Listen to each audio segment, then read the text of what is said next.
I'm going to talk about the origin of mountain biking and the four main disciplines that exist today. Mountain biking began in California in the 1970s and was pioneered by Joe Breeze, Gary Fisher, Charlie Cunningham, Keith Bontrager, and Tom Ritchie. These bicycle enthusiasts modified heavy cruiser bikes so they could be used for freewheeling down mountain trails. The first type of mountain biking I'm going to talk about is cross-country, or XC mountain biking. It is currently the most well-known and popular form of mountain biking.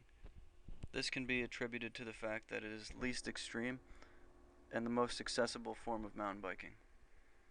While technical skills may be required for more tricky terrain, an emphasis on endurance exists in cross-country mountain biking.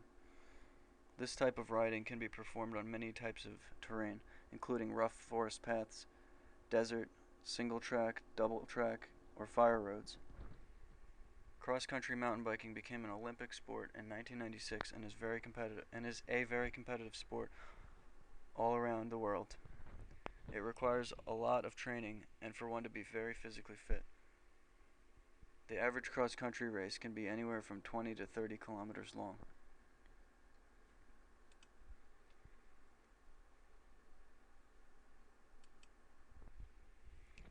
Downhill riding is done on steep, narrow paths.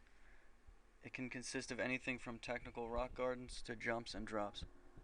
Advanced riding skills and experience riding single track are recommended, along with a very good sense of balance, since courses are done in an extremely fast manner.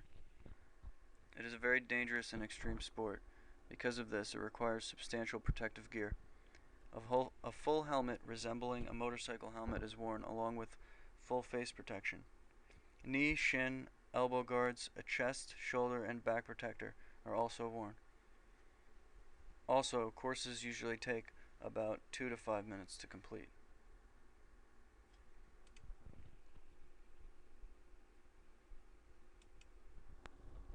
Freeride mountain biking is a combination of cross-country and downhill riding.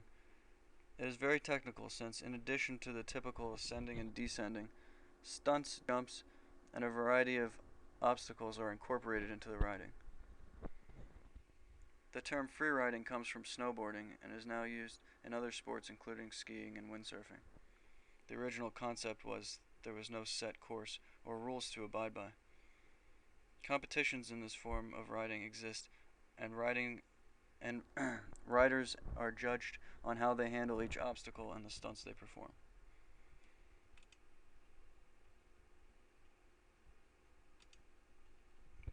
The last variation of mountain biking I'm going to be discussing is endurance racing. Endurance racing is the most social and informal type of racing. This is evident in the overnight camps and after-race festivities that take place. Teams compete to earn points.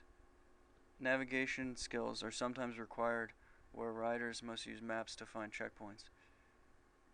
Races include either large laps or point-to-point racing. The competitions can last for days. Also, pros and amateurs alike compete in the same events.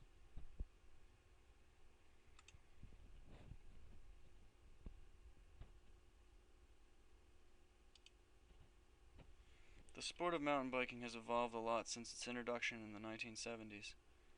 What began as a few guys taking their cruiser bikes on the trails has evolved into an extremely popular sport worldwide.